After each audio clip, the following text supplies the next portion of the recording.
Today we're going to speak about productivity, how to up productivity.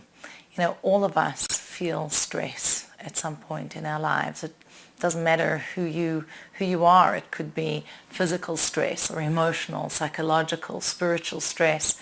All of us are.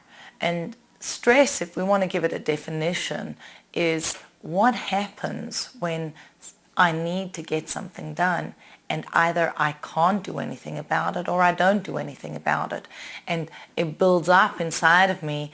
I'm not putting that energy out. Something's supposed to be manifesting there in the world, and I'm not putting it out in the world for whatever reason, because I'm afraid to manifest, because it's not the right time, I don't have the ability to manifest that, etc. So stress is building up, and we want to be able to release that.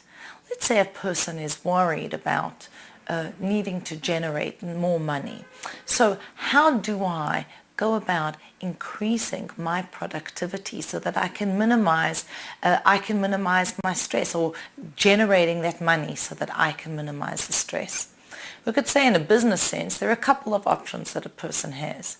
I could save money. And what would that entail? To cut jobs, to cut costs, to cut quality. Not a great option.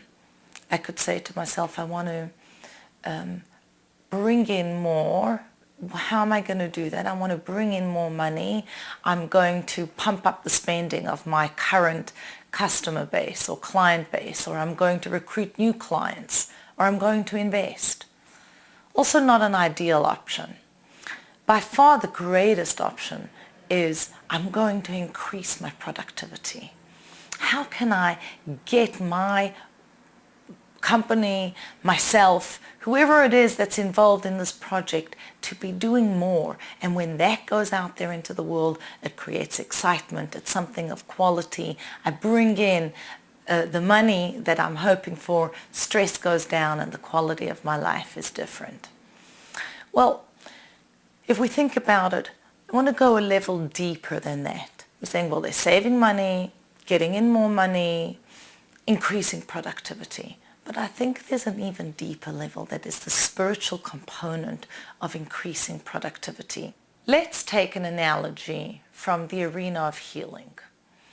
The first way to treat an illness is to treat just the symptoms. Someone has a temperature, give them a medication that's going to bring the temperature down. They have a headache, give them something that's going to just make it disappear. It's certainly not ideal. A temperature is generated in the body so that the body can fight the illness that is inside. We don't want to get rid of the temperature until it's dangerous, until it's too high. So that's the first level, is treating the symptoms. Then there is treating the cause. And that's what we would say is the whole contemporary holistic medicine, holistic healing is dealing with that.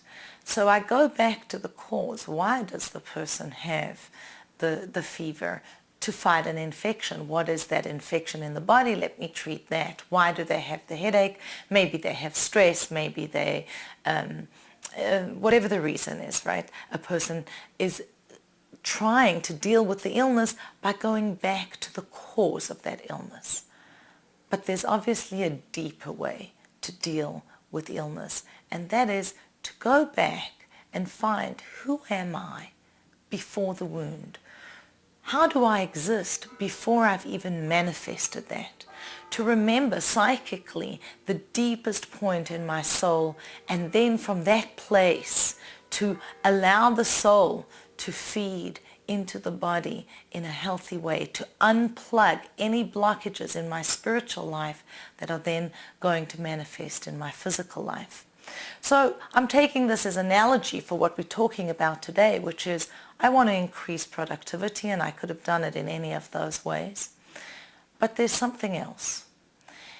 The Rebbe teaches there are 3 things that happen to the body that don't happen to the soul. The body grows tired, the soul never grows tired.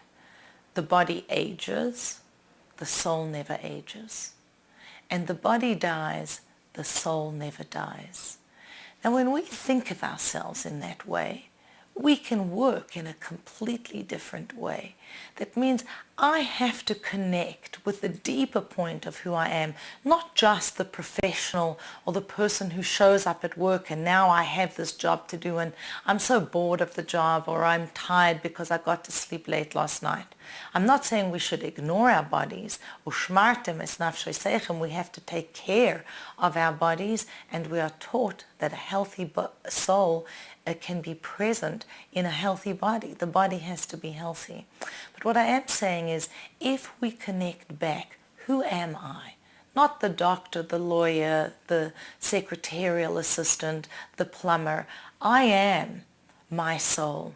And when I connect with that, it generates joy. And that joy and that vitality manifests in all of my productivity. You know, I was recently in transit, had a stopover at Denver University, at Denver Airport, and there was a billboard for a university, I don't remember the name of the school, that really caught my eye. It said, ethics will be the most significant aspect of business in the next decade, and then inviting people to come and study there. And I thought to myself, that's fascinating. People kind of getting in touch with the fact that there is morality and meaning that lies behind the work that we do.